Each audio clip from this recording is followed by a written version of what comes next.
Hey, thanks, Rory, for doing this, for replying to my tweet. It was really kind of you. Happy to help. So one of the things that I wanted to start with was I've been listening to a bunch of your podcast and been seeing your tweets. You say that I'm not an alarmist, and people on Twitter have been calling me an alarmist now.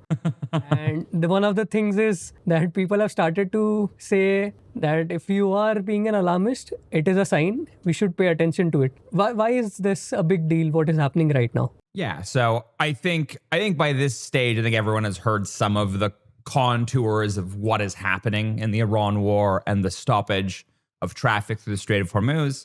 But yeah, just to kind of reiterate what you said, I'm normally a pretty calm guy, and I think I have a bit of a reputation within the oil market as being a little bit of a bear. That, if anything, my assumption is that the oil market is going to figure out a way to adapt to things. And what we've seen over the past half decade is from, attacks on Abqaiq in 2019 to COVID to Russia's invasion of Ukraine to the Houthis in the Red Sea to the 12-day war last year between Israel and Iran. The oil market has proven extremely resilient and able to compensate for all manner of kind of previously kind of feared shocks and, kind of jars to the system. But this is just something entirely different. It's such a difference in scale. It's a difference in kind. It is now the largest oil supply shock in history. We're talking about the actual stoppage of flow through the Strait of Hormuz is about 20 million barrels a day of oil out of a market of roughly about 105 million barrels a day, but let's just say 100 for easy math. 20% of global supplies travels through the Strait of Hormuz. We have very thankfully been able to have some rerouting offsets that have reduced that headline 20 million barrel a day number between the Saudi East-West pipeline, between the fact that Iran continues to export its crude through the Strait of Hormuz, and actually now the U.S. has actually removed sanctions on Iranian crude to allow it to flow even more easily. You also have an Emirati pipeline and a couple of Iraqi pipelines that theoretically can reroute some flows around the Strait of Hormuz. But even after factoring for all of those reroutes, and assuming they're operating at 100%, which they aren't always, and until very recently, many of them weren't, that reduces that 20 million barrel number to about 13 million barrels a day. That's the hole, right? So 13% of global supply is the hole that needs to be filled. There is no single source or any collection of sources of supply globally that can respond that quickly to that supply loss. And just to be clear, this is not just even a loss of exports alone and we're accumulating inventories. No, we have probably 11 to 13 million barrels a day of confirmed shut-in production in the Gulf. That's between Iraq, Kuwait, Saudi Arabia, and the Emirates and Qatar. That's a lot of oil. And if we can't fill in supply, and we have a couple offsets as well as SPRs and everything else that's been going on, but fundamentally, we can't fill that much supply, which means that as long as the strait remains closed and those production assets remain shut in the Gulf, we're going to need to destroy that volume of demand globally so the industry doesn't basically rip itself apart. And that means ever higher and higher and higher prices. Right now, we're at about $109 Brent as I checked before starting this call. And it's going to go higher. And I think if the strait remains closed, we could very easily be heading for $200+ Brent crude. So I've heard in the last Odd Lots podcast also, I think you mentioned, you've been tweeting also we should be reaching to 200. Why haven't we reached it yet? It's a great question. Because pretty well any oil analyst I speak with, people who really know this market, everyone's confused as to why oil prices aren't higher. And I think there's kind of two fundamental reasons. Firstly, prior to this crisis, the oil market was in pretty structural oversupply. We had built up a lot of stocks, the oil market was weak, and the expectation was that basically going forward, the market would be in oversupply and price would be under downward pressure. And I think that remains kind of a base case bias for a lot of people in this market, that as soon as this, whatever this is, ends, we go back to that bearish steady state. And I think also, given the fact that energy crisis and rapidly rising oil prices is pretty squarely a negative for global equity prices, everyone in the market just wants this to be over. So there's a bit of kind of confirmation bias here that any opportunity they can have to sell down crude and bid up equities makes their lives better, basically, right? So it feels good, it's kind of validating. So yeah, go that direction. And I think the reason you can get away with that, because I mean, sure, you could say that anytime, right? But I think part of the challenge here is that at the fundamental end of the day, the market is trying to handicap Donald Trump's kind of appetite and expected timeline in this war. And what we have seen repeatedly is that every week of this war, the White House or someone from the administration has essentially said that this is the last week or the last week or two of the war. Even last night, and I think we'll probably talk more in depth about last night's speech. We're taping this on April 2nd. The President Trump gave his speech, his address, an update on the Iran war last night. There's just an assumption that he's going to back out. So the market, basically every single time you've seen these kind of, the war is almost over, oil prices sell off pretty aggressively. And I think a lot of this is because we're still waiting to feel and witness the physical ramifications of this shortage in at least Western, kind of call them the most transparent, responsive markets. The loss of Hormuz supply still hasn't really been felt here. I think you speaking in India, obviously, are one of the first countries to have felt the acute stoppage of flow. And I think you look at India, you look at many Asian economies right now, there is full-blown panic through governments. There is, beginning to roll out of forced rationing, or at least the language around, be prepared for what is coming, because it is not good. And that message just has not resonated. Most people, honestly, aside from a higher price at the pump, I would say most people on the street do not know. I'm in Canada. Most people on the street do not know what is happening right now. They do not appreciate the scale of the calamity, because frankly, the only way they're going to feel it is when the markets really begin to overreact. And that just hasn't happened yet. Yeah, I'm just wondering, when will that happen? I mean, considering what Trump said last night, it'll go on for 2 or 3 weeks. Yeah, well, I mean, I agree. And I would have expected prices to be higher than they are right now. 110 Brent is high, but it's not nearly high enough. I would expect us to at least be in kind of 125 to 135 territory by now. And I think what you have seen in spot markets and refined product markets in Asia, you do see many products well over $200, $250 a barrel at the Singapore market now. So we are seeing this in the physical market. We're seeing record physical premia being kind of announced by the major exporters for their price references. The physical market is showing this in a way that the paper and the futures market is not yet. But I think given that, as you note, last night, President Trump announced that, they're just about done the war still, but it's 2 to 3 more months, and 2 to 3 more weeks. And again, he's saying this after 4 weeks of the war. He's basically saying that we're, best case scenario, kind of only halfway through this thing.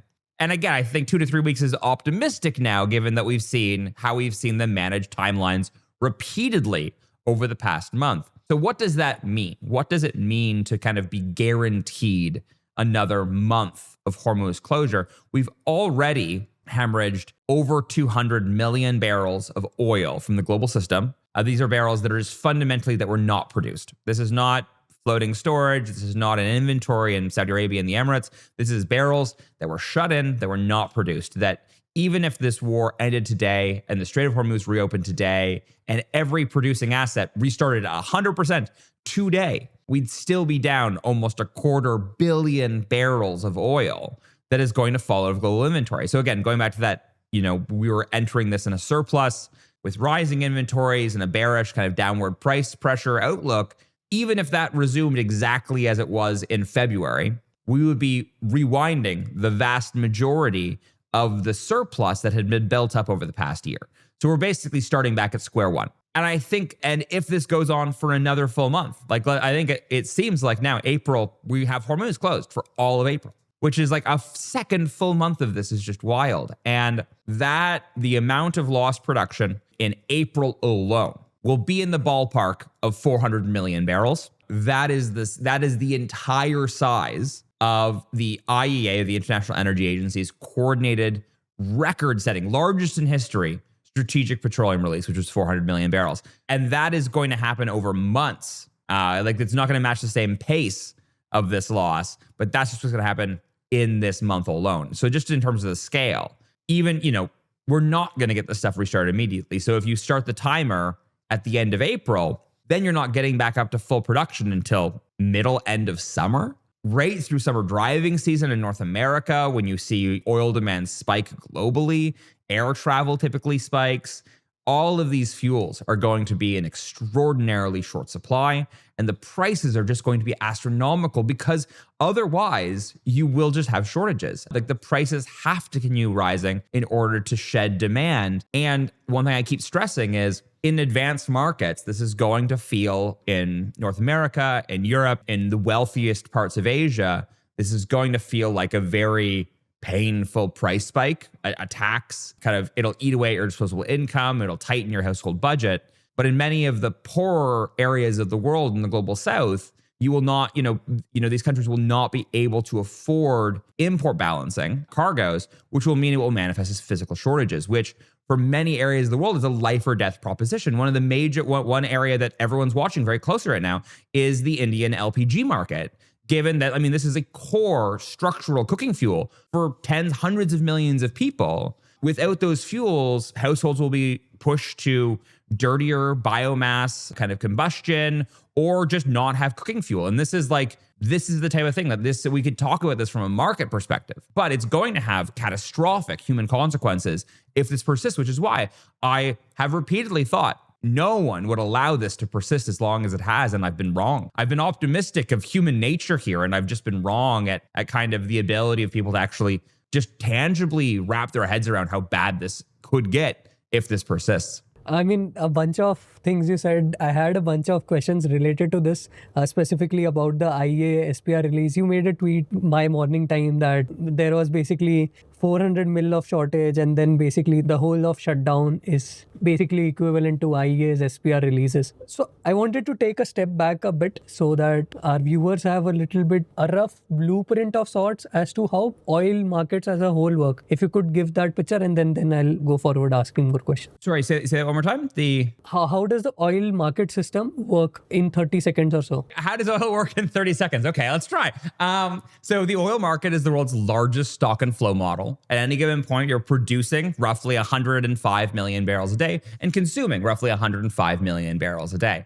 The system I talk about is a flowing system when we talk about supply and demand in millions of barrels a day rather than, let's say, tons per month or anything else, is because we think about, and the system operates as this kind of giant flowing chemistry set. When that flow of supply stops, when the pipe turns off, the system has a lot of trouble kind of adapting to that. So one thing I've been describing this as is when we see a price on the screen, when we see a Brent or WTI or Dubai crude or Singapore jet fuel or whatever else, it's a price of a particular product at a particular place and a particular time.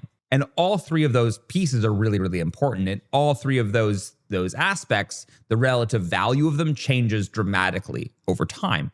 I've been describing this crisis as kind of a time-space shockwave that's kind of moving out of the Middle East. And the way it's kind of manifesting in global supply chains is a bit like an air pocket that, I was mentioning that the West still hasn't really felt the stoppage quite.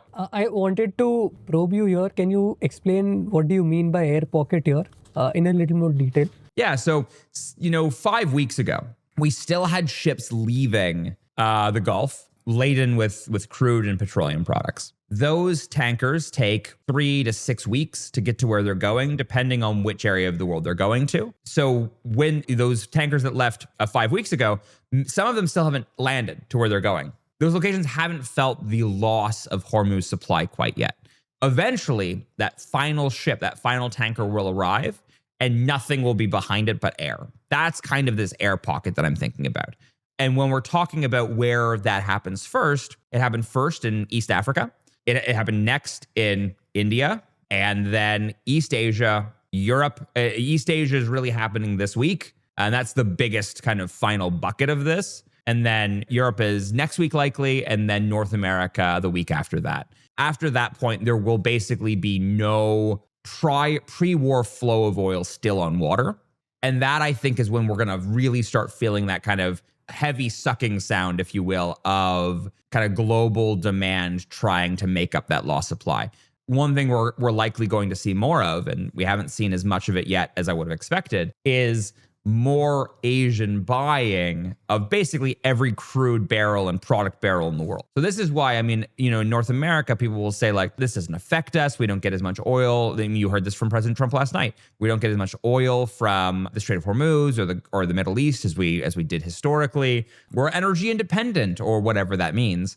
And because of that, we won't feel the price effect. And that just couldn't be more wrong. I mean, as an example, if you look at the US East and West Coast, net importers of gasoline, in order to satisfy that demand, consumers in those countries and the marginal or kind of final price needs to be high enough to incentivize balancing import cargoes to those jurisdictions, which means that you are basically not competing just in North America. You're competing with every buyer of fuel in the world. In the Atlantic Basin, on the East Coast, and in the Pacific Basin, the West Coast. The West Coast in particular, given that Asia is the kind of epicenter of the product shortage, West Coast in particular is going to feel that kind of competition. And we've already seen, California average diesel prices soar above $7 a barrel, $7 a gallon. And all of this is going to continue getting worse as well. But I mean, for areas in North America, in the Midwest, in the middle of the country, you don't have as much competition. You don't have the same price pressure. But that's what we're going to see, is that more and more of this pressure is going to force these prices higher in North America.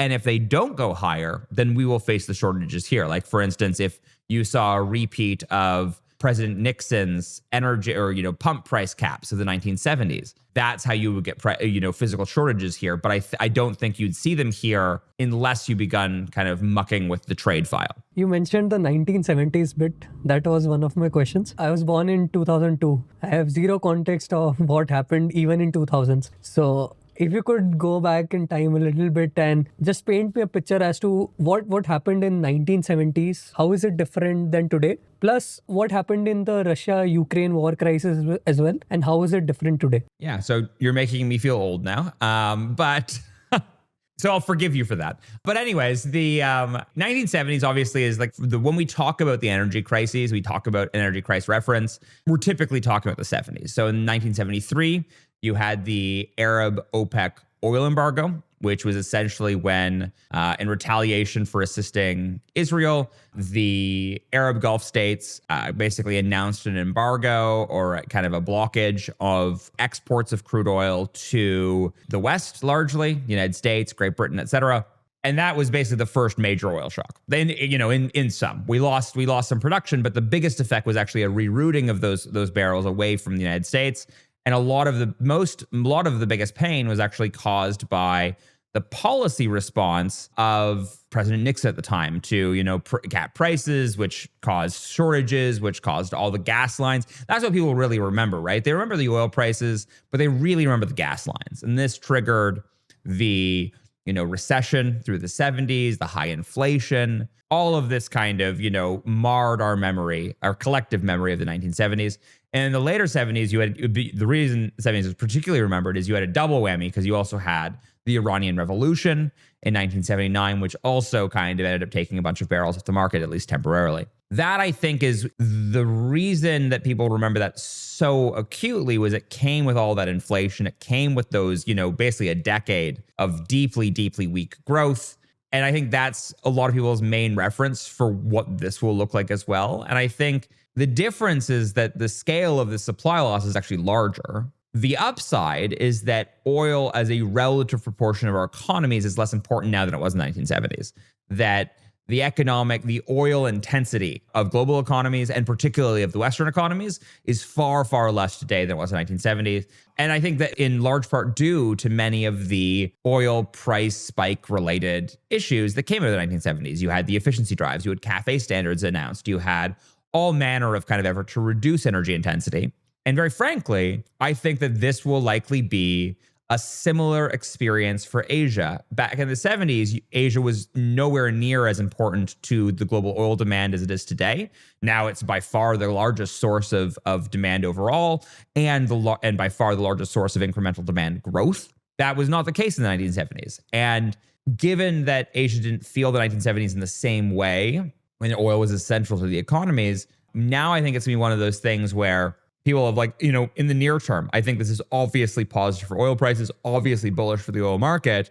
But I think in a decade, we're going to look at this differently. This is going to have been another shock, and it's going to likely, all else equal, mean lower demand in Asia a decade from now than I would have expected, let's say, a month and a half ago. And that's because this is exposed just how vulnerable Asia is to these energy shocks, and how an event like this can essentially make all of Asia's governments on a dime basically scramble to figure out how to manage the shock and stop, the worst from coming to pass. So that's the 1970s. The Russia crisis, when Russia invaded Ukraine in 2022, was what I think a lot of people are much more familiar with. It's much closer in memory. And the difference there was that was largely a crisis of fear. And it happened at a time when oil markets were already very tight. So it was a tight market. And then we were worried about losing a huge chunk of Russian supply. The kind of high watermark of that fear was the IEA's oil market report in April, which basically speculated that and forecasted that we could lose 3 million barrels a day of Russian production, which at the time was like an unthinkably large sum of oil to fill in for. But ultimately, we only ended up losing maybe 1 million barrels a day of production for a month or two. And then at the end of the day, between the SPR release in the United States and the IEA, and then the, China's COVID zero lockdown policies, tanking Chinese demand, and ended up kind of prompting the first year of annual average contraction in Chinese demand in like 3 decades. So you ended up having a situation where that fear ended up being completely unrealized. Whereas the difference between then and now is that the fear, it's not just fear anymore. If anything, we don't have enough fear given how much realized supply loss we already have in the market. So I think it's, in some ways, it's the exact opposite of what we experienced in 2022. And we're just waiting for markets to kind of catch up. I just came, there was one tweet that I had seen you'd put out. This is a couple of weeks back, I think. Brent was trading, the spot was trading at around 140, 150. The future was at 100. The paper price was very different than the spot. Can you just walk me through that? What was happening there? That was specifically in reference to certain spot purchase grades of Middle Eastern crude. And again, if we think about it, that was where the epicenter of this started. That was where the tightest absolute markets were. But one thing we've also seen, I kind of mentioned that this was a crisis in time as well, like space-time in both geography and kind of intertemporally, if you will. And one thing we've consistently seen is extremely, extremely aggressive backwardation in the market. And for those that aren't familiar, backwardation refers to the shape of the futures curve. So there's 2 main shapes. If the curve is sloping down, that's called backwardation. And if the curve's sloping up, it's called contango. People typically think that means that if the curve's in backwardation, they think, the market's bearish because the market is forecasting the price of oil is going to go down in the future. But in actuality, it's the exact opposite. And really, it's not about the expectation of the forward. It's where the market is pricing the premium on spot. And what it's essentially saying is when the market's in backwardation, when you have higher prices today than the future, the market's saying, holy crap, we're super, super tight right now. We need to pay as much as we can for every barrel we can get today in order to kind of satisfy that demand. They want to incentivize in any holders of inventory to dump those inventory into the market. They want to penalize people for hoarding through opportunity cost. And that's essentially what we are today. And for that reason, a futures contract. So right now, Brent, the current front or prompt market for Brent futures are trading for delivery in June. June's a far way away. Whereas you can have, dated Brent, which is at a very, very high premium to those June cargoes, is, pricing at over $120 a barrel. You're seeing that in a position that's much, much tighter because, again, we're in this extraordinarily backwardated market. And that, I think, is telling you a different story than the futures market, which is still pricing in some kind of de-escalation pretty soon. Right. Interesting. You had mentioned one of the points that this means that Asian countries, like India, for example, because of the current crisis, they'll be more vulnerable, let's say, from a decade from now. What does this mean? Let's say I won't take oil from the Middle East or go to a green energy transition. What does it mean? I think it will mean both. I think that at a base level, I think that Asian economies, all else equal, will work to reduce the energy and kind of particularly oil intensity of their economies. That means further drives in electrification. That means, any countries, for instance, that were potentially wary of Chinese EVs in their economies and in their markets may now be less so because, well, maybe we let China take over our vehicle market rather than depending on the Middle East for kind of the fuel that runs our societies. But on top of that, I think really at the end of the day, the only thing that provides energy security is diversification and optionality. So the other side of this is going to be fostering and building relationships with other non-Gulf sources of supply.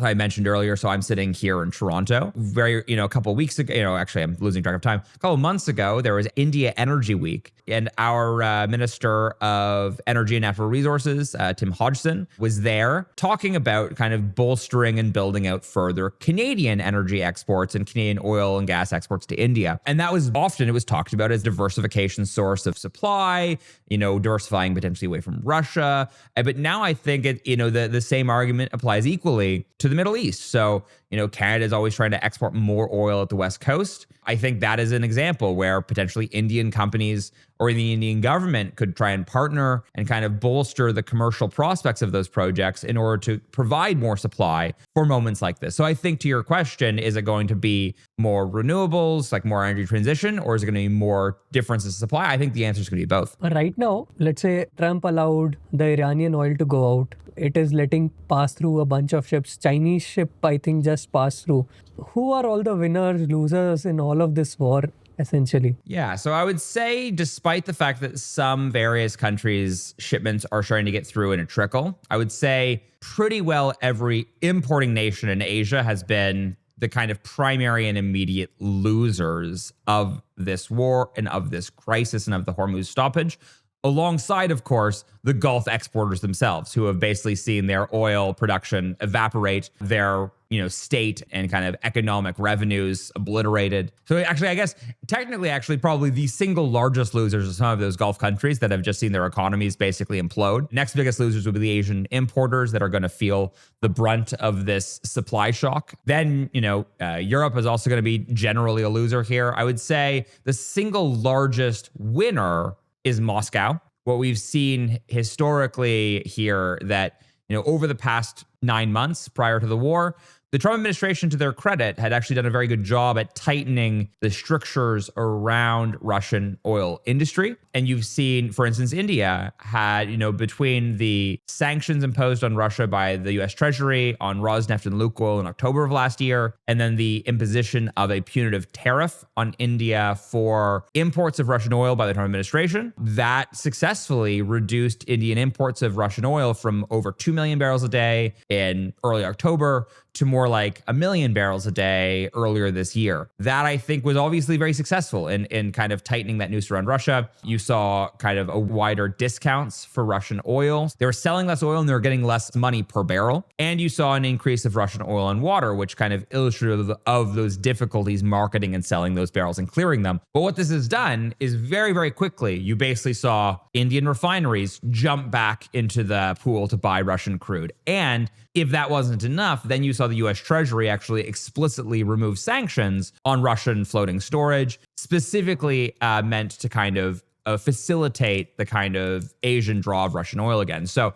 Russia has been by far and away the biggest kind of beneficiary of this war so far. The only offset to that has been that a person that has been very clearly aware that Russia has been a major winner of this war has also been Ukraine's President Zelensky, who has doubled, tripled, quadrupled the efforts to attack and disrupt Russian export infrastructure. And at one point last week, Reuters has reported that upwards of 40% of Russian oil export capacity was offline. They reported it was the largest disruption to Russia's energy sector in modern Russian history. So since the fall of the Soviet Union, that is obviously, I like to say, we only have time for one largest supply disruption in history. Having two is very, I can't keep track of them all at the same time.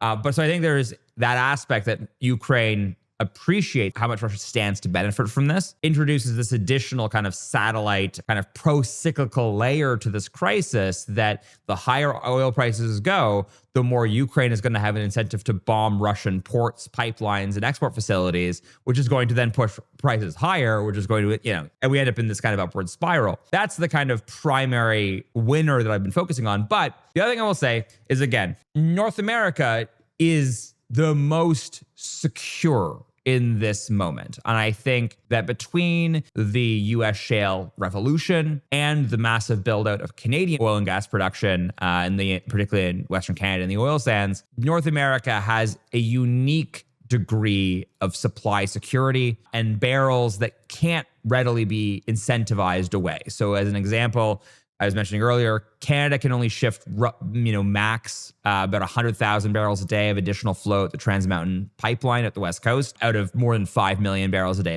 of exports. Very, very small flex in the system. Most of those barrels end up kind of locked into the US Midwest with no way for, let's say, Asian refineries to bid those barrels away. So because of that, you're going to see the cheapest, prices, arguably the cheapest prices in the world, in the mid-continent of North America, where you have the least kind of readily accessible, you have lots of oil and gas, and you have the least readily accessible competition from others. So I think that North America is going to see relative benefit from this. It's not going to see benefit, it's going to see the least cost. I think some people argue that this is a net benefit to the United States, which I disagree with. I think even if you make that argument on a overall aggregate kind of national level, it just does not apply across the board. The distributional effects are wildly skewed towards producing companies and producing states, and the vast majority of both American and Canadian consumers are consumers of oil and gas, not producers. So,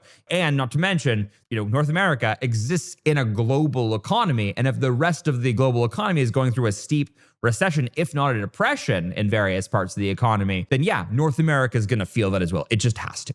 Let's say when all of this ends, and I hope it does the market just snap back, both the physical and the market, or has there something structurally changed in the whole oil market? So let's do this in two phases. And I agree with you. I also really hope this ends sometime soon. And I've been wrong on the timeline so far. The way it's going to structurally change the market, let's do the kind of short to medium term, call it the recovery from this, and then the longer term implications. In the shorter to medium term, it's going to take a minimum of months, even after the war is done and everything gets back to normal, and flow resumes to the Strait. It's going to take months to untangle that, because basically, like going back to the air cap, it takes upwards of 3 to 6 weeks to get this oil to where it's going. It takes 3 to 6 weeks to refill the air gap as well. So at a bare minimum, you're going to have a period of adjustment as you need to refill that pipeline on water. But it's also going to take months for these countries in the Gulf to get production back to full capacity as to where it was before. The Kuwait Petroleum Corporation CEO said that it's going to take them 3 to 4 months to hit full production after the Strait resumes and they can begin exporting again. So whatever your kind of loss, and I was saying that April's loss alone is likely the equivalent to the entirety of the IEA strategic release, likely factoring for a months-long recovery window, you at least minimum have to double that. And so we're talking like huge supply losses. That's the short to medium term. In the longer term, I think that coming out the other side of this, we will have expended so much strategic reserves. There's going to be a period of artificially high demand to refill those reserves. And not to mention, we will not likely refill them to the exact same level they were before. We will likely build them bigger, particularly in Asia. Now that this is kind of, I think, like you were saying, many people do not remember the 1970s. People do not remember the oil crises that prompted the creation of the strategic petroleum reserves in the first place. This will be a crystal clear reminder of that energy security reality. And I expect that you will see far more of that going forward. I would think you are going to see, much like coming out of COVID, you're going to see kind of more inventory holding across the entire system, just in order to kind of allow a little bit more flex for further disruptions like this, particularly if, like, as it seems to be the case right now, like this is what Trump said last night in his speech, that 2 to 3 more weeks. So let's say probably more like a month minimum. And then he's leaving the job of reopening the Strait of Hormuz to Europe and Asia. He's like, well, we don't import any oil from the Middle East. So they should figure it out.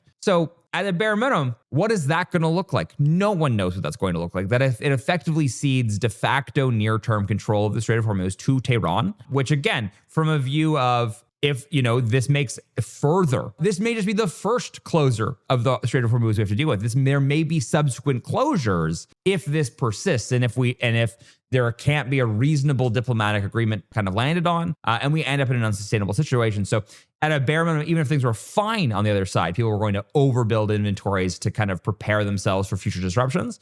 But if we're in a situation where Iran permanently or durably controls the Strait of Hormuz, then yeah, everyone's gonna have much bigger inventories because we can almost bake in an annual, oh yeah, it's that time of the year the Strait of Hormuz is closed again.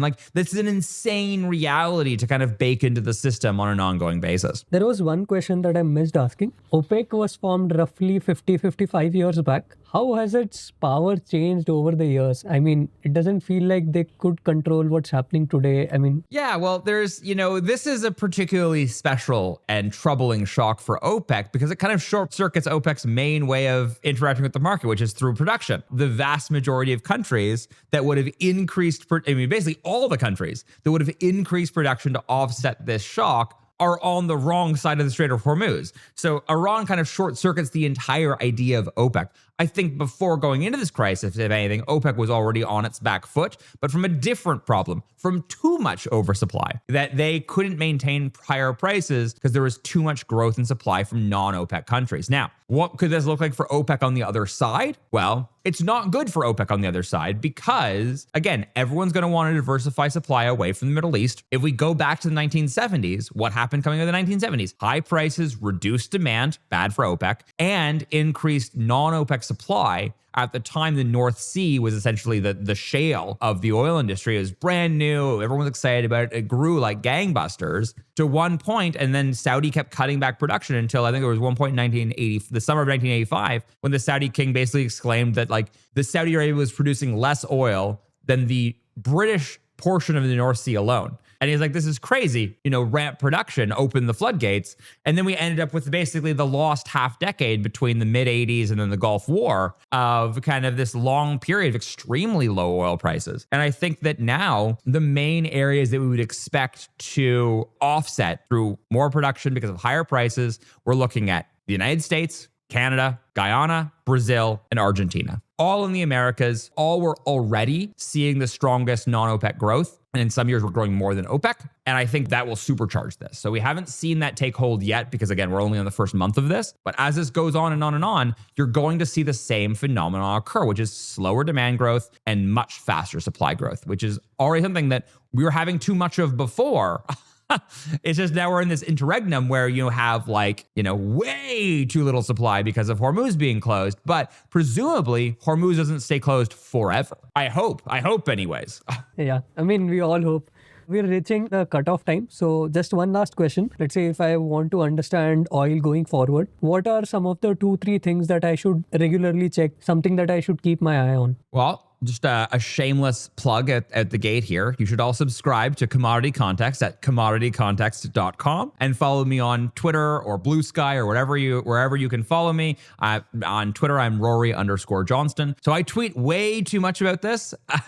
I tweet and meme. The memes are also good. Excellent. Thank you. I'm glad you appreciate the memes. I try and keep it light, as light as the worst energy crisis in history can ever be. We try and keep it a little light so that we don't all go insane. That's, I think, obviously, I can try and help keep things up there. But if you're following this on your own, I would say the main things to watch are obviously the price of oil, but also, in some ways, more importantly for many Asian economies, the price of refined products in Asia. So you're looking at Singapore, gas oil, jet fuel, gasoline. These are the prices that will actually drive demand destruction. And we've already started to see, for instance, Asian flights canceled and routes restricted because there's just not going to be enough jet fuel to go around. On top of that, I think one thing we were mentioning earlier was the term structure or the shape of the futures curve. The thing that will be the number one indicator of when this eventually ends will not be the flat price of oil or or the price of oil that you just generally talk about. It will be the time spreads or the shape of that curve. You will see backwardation finally begin to fall back and normalize. Prior to this crisis, we were on the verge of the futures curve flipping into contango, and much of the curve was already in contango. Again, this is a structure that indicates too much supply, rising stocks, falling prices. That is, that's what you would need to see in order for the market to begin healing. Because again, we're going to need to start building stocks on the other side of this. And the only way we're going to be able to do that is when we finally have more supply than demand. And the way we're going to see that is first and foremost in the futures curve, not in the flat price you see on the screen. Thanks so much for giving your time to us. Just one last thing. Is there any other question that you would have wanted me to ask you? Anything that you'd want to say? Yeah. No, I think you did a great job covering all the major points. And thanks so much for having me on your program. Thanks. Bye-bye. All right, see you later.